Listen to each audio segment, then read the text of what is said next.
नमस्कार विद्यार्थी मित्रांनो, स्वागत आहे तुमचं DMR नर्सिंग या यूट्यूब चॅनल. तर विद्यार्थी मित्रांनो, एक खूप महत्त्वाचा आणि चांगला अपडेट घेऊन आलेलो आहे.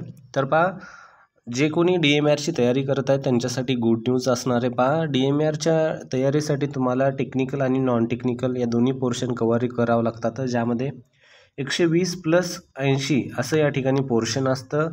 120 बऱ्याच जणांना अडचण जाते, कारण हे जे असते नॉन टेक्निकल असते आणि टेक्निकल जे बऱ्याच जणाला कॉलेजमध्ये वगैरे शिकल्यामुळं माहिती असते. तर पहा, हा जर पोर्शन तुम्हाला अवघड जात वगैरे असेल तर त्यासाठी एक घेऊन आलेलो आहे आपण सक्सेस करिअर अकॅडमीचं खूप चांगलं कोचिंग आहे, ज्यामध्ये तुम्हाला DMRचा जो क्रॅश कोर्स आहे तो अवेलेबल असणार आहे. ज्यामध्ये तुम्हाला पहा, सध्या फीस जे आहे याच्यामध्ये 10,000 आहे, पण सध्या ऑफर चालू आहे. ऑफरमध्ये तुम्हाला फक्त 2,500 रुपये फीस या ठिकाणी अवेलेबल असते. खूप चांगली याच्यामध्ये सवलत चालू आहे ऑफरमुळे.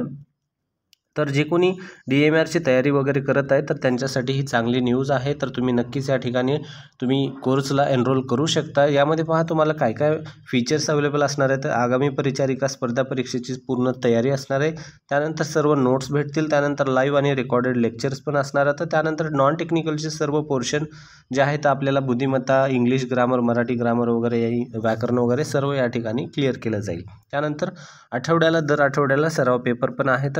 जॉईन करायचं असेल तर प्ले स्टोअरवर तुम्हाला सक्सेस करिअर अकॅडमी हा टाकून तुम्ही ॲप डाउनलोड करून घेऊ शकता. अन्यथा 3 नंबर दिलेले आहेत, या नंबरवर कॉल करून पण चौकशी करू शकता.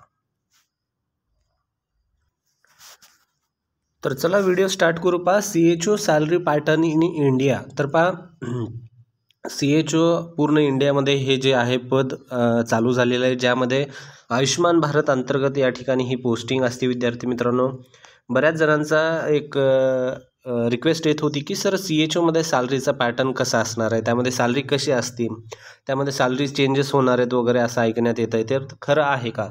तर त्या संदर्भात हा व्हिडिओ. तर पहा, पूर्ण CHOची सॅलरी किती असते, त्यामध्ये काय चेंजेस होतील का नाही होतील, हे सर्व गोष्टी आपल्याला ह्या व्हिडिओमध्ये पाहायला भेटतील. व्हिडिओ स्किप नका करू. नक्कीच व्हिडिओ यामध्ये तुम्हाला इम्पॉर्टंट आणि इन्फॉर्मेशन भेटणारे सर्व. लाईक करायला पण विसरू नका आणि स्किप पण नका करू. तर चला व्हिडिओ स्टार्ट करू. पहा, CHO जे असतं, CHO म्हणजे कम्युनिटी हेल्थ ऑफिसर ही पोस्ट आहे.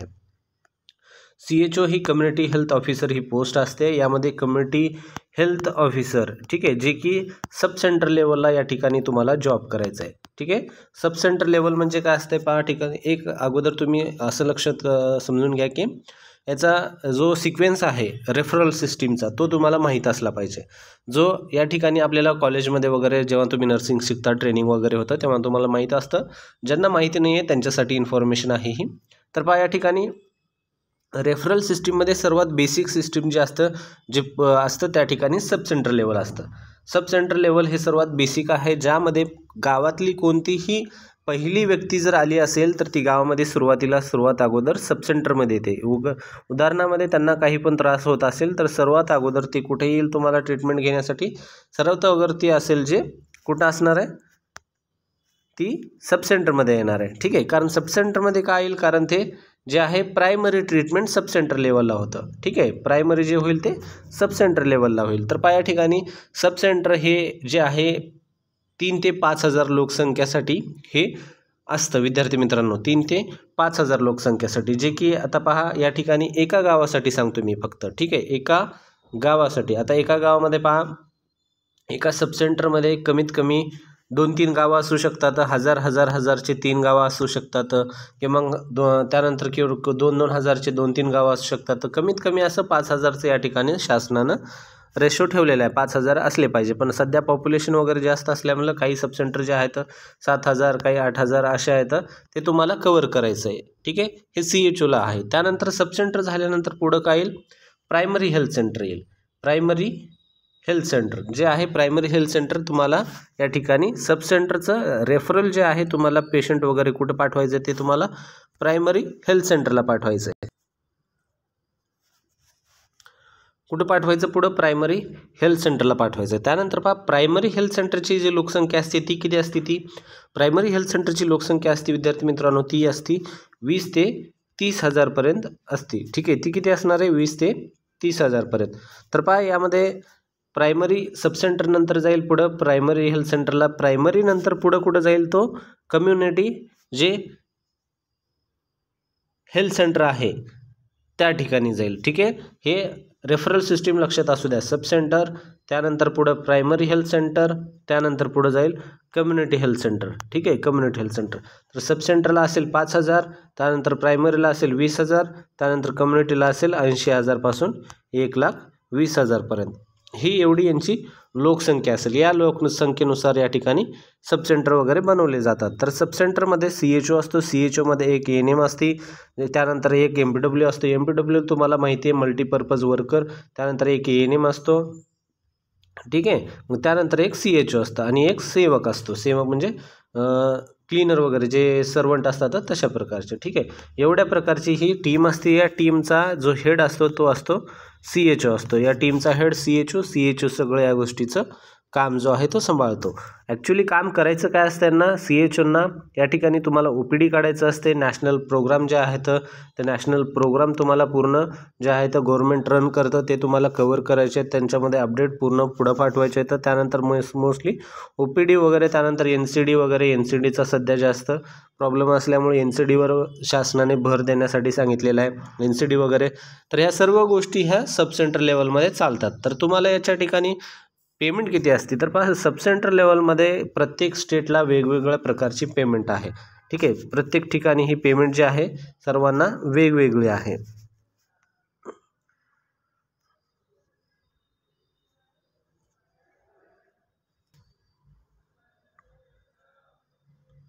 तर पहा या ठिकाणी महाराष्ट्रामध्ये किती आहे, मध्य प्रदेशमध्ये किती आहे, तर ते पाहून घेऊ आपण. या ठिकाणी पूर्ण स्टेटमध्ये सगळ्या वेगळी आहे. तर पहा या ठिकाणी आसाममध्ये पण दिलेली आहे. पहा आसाममध्ये 25+15 आहे. मोस्टली विद्यार्थी मित्रांनो काय आहे या ठिकाणी 25+15 हे जे सगळ्या स्टेटमध्ये अशा प्रकारचं रेशो असणार आहे. ठीक आहे, कारण मोस्ट ऑफ द स्टेटमध्ये असंच ठरलेलं आहे. तर पहा सुरुवातीला आपण महाराष्ट्राचंच पाहून घेऊ. आपलं महाराष्ट्र आहे, त्यामध्ये पहा बेसिक सॅलरी या ठिकाणी 25,000 आहे. तर पहा 25,000मधले तुम्हाला -200 होतात, त्यामध्ये 200 कट होऊन येतात, ते झाले 24,800. हे तुमची बेसिक सॅलरी झाली 24,800.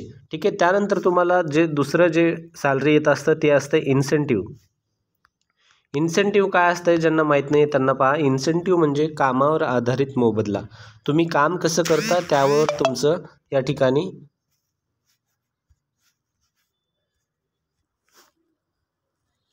या ठिकाणी तुम्हाला त्यानुसार पेमेंट भेटत असतो. तर ॲक्च्युली इन्सेंटिव्ह किती असतो, इन्सेंटिव्ह जो असतो हा इन्सेंटिव्ह असतो तुम्हाला 15,000चा. ठीक आहे, 15,000चा या ठिकाणी इन्सेंटिव्ह शासनाकडून तुम्हाला दिला जातो, ज्यामध्ये तुम्हाला जे काम आहे त्या कामामध्ये तुमचं काम कसं आहे त्यानुसार तुम्हाला तुमचा इन्सेंटिव्ह ठरला जातो. ठीक आहे, तर पहा या ठिकाणी 15,000 इन्सेंटिव्ह आहे. यामध्ये तुम्हाला 13 इंडिकेटर दिले जातात. 13 असे तुमचे काम करण्याचे जे पॉईंट्स आहेत 13 पॉईंट्स असतात. त्या 13 पॉईंटमध्ये तुम्हाला काम करायचं असतं. ते 13 पॉईंट जे असतील ते तुमचे डेली OPDमध्ये 1 पॉईंट असेल, त्यानंतर मग दुसरा असेल NCDचे किती तपासणी झाली, त्यानंतर नॅशनल प्रोग्राम किती झाले, त्यानंतर ANCचे चेकअप किती झाले, डिलिव्हरी किती झाल्या, त्यानंतर स्फोटम वगैरे किती घेतले, हे सर्व पॉईंट या 13 पॉईंटमध्ये ॲड असतात. हे 13 पॉईंट जर तुमचे पूर्ण दर महिन्याला कंप्लीट होत गेले तर तुमचे जे 15,000 आहेत ते 15,000 तुम्हाला त्या ठिकाणी लागून येतात. मोस्टली 15,000 प्रत्येकाला येत नसतात. ज्या ठिकाणी 14,000 असेल, काही जर चांगलं काम असेल तर त्या ठिकाणी 14,500 वगैरे येतात. तर काही तुरळक असतात ज्यांना 15,000 पण भेटतात. ठीक आहे, तर पहा अशा प्रकारे तुम्हाला 24,800 प्लस या ठिकाणी तुम्ही 14 जरी पकडलं तर अशा प्रकारे जवळपास तुम्हाला 36 पासून ते 38पर्यंत, किंवा मग चांगलं काम असेल तर 39 किंवा 40 पण जाऊ शकतं CHOची सॅलरी जे महाराष्ट्रामध्ये आहे. ठीक आहे, यामध्ये तुम्हाला अशा प्रकारची ही सॅलरी महाराष्ट्रामध्ये टोटल भेटते. ठीक आहे, जे 25+15 अशी आहे. यामध्ये ॲडिशनल इन्सेंटिव्ह जे आहे पहा, ॲडिशनल इन्सेंटिव्ह या ठिकाणी दिलेला आहे. ॲडिशनल इन्सेंटिव्ह जे हे आहे 15,000 हे फक्त हार्डशिप अलाउन्सेस आहे. जे कोणी आदिवासी एरियामध्ये वगैरे आहे त्या ठिकाणी काम करतात त्यांना हे 15,000 एक्स्ट्रा भेटतात, त्या ठिकाणी त्यांचे वाढून होतात. तर असे एकूण सॅलरी जे आहे आदिवासी एरियावाल्या वगैरे त्यांना ही 25, 15+15 अशी पडते. आणि जे आपलं मराठवाडा वगैरे असं रिजन आहे, बाकीचं एरिया रिजन, त्यामध्ये टोटल 25+15 अशा प्रकारे पडते विद्यार्थी मित्रांनो. आता हे झालं अगोदरचं सध्या 2018 पासून जे चालू आहे हे सध्या हे पेमेंट चालू आहे. सध्या शासनाने जो नवीन GR काढलेला आहे NHMच्या परमनंटच्या यामध्ये स्ट्राईकमध्ये वगैरे, तर त्यामध्ये सॅलरीचा थोडासा चेंजेस करण्यात आलेला आहे, ज्यामध्ये तुम्हाला पहा पेमेंट जो असणार आहे हा 35+5 करण्याचा असा शासनाचा नवीन प्रोसेस चालू आहे. ठीक आहे, तुम्हाला किती असेल 35 हे तुमचं पेमेंट असेल, ज्यामध्ये तुम्हाला पूर्ण 35 ज्यामध्ये 34,800 हे पेमेंट पडेल अकाउंटला आणि 5,000 तुमचा कामावर आधारित मोबदला असेल. त्यामध्ये तुम्हाला इन्क्रिमेंट पण 5% जे आहे जे तुम्हाला शासनाने चालू केलेलं आहे. ठीक आहे, ज्यामध्ये इन्क्रिमेंट पण आहे, ॲन्युअल इन्क्रिमेंट ज्यामध्ये 5% असेल, 7% असेल, 3% आहे, जे काही आहे ते इन्क्रिमेंट चालू आहे. तर तुम्हाला त्या ठिकाणी तुम्हाला ते पण 1,000-1,200 रुपये त्या ठिकाणी दर वर्षाला वाढून भेटत असतात, ज्यामध्ये तुम्हाला त्याचा फायदा होतो. जवळपास आता जसं तुम्ही लागलेलं आहे, तुमचे जर जास्त कालावधी झाला असेल तर नक्कीच तुम्हाला त्या ठिकाणी इन्क्रिमेंट पण लागून भेटेल विद्यार्थी मित्रांनो. तर अशा प्रकारचे या ठिकाणी CHOच्या संदर्भातले सॅलरी आणि त्या संदर्भात काही महत्त्वाचे अपडेट होते. व्हिडिओ आवडला तर नक्की व्हिडिओ लाईक करा, चॅनल सबस्क्राईब करा. भेटूया पुढच्या महत्त्वाच्या व्हिडिओमध्ये. असेच काही तुम्हाला डाऊट असतील तर नक्कीच तुम्ही कमेंट करून सांगा, तुमचा तो नक्की सॉल्व्ह करण्याचा प्रयत्न केला जाईल.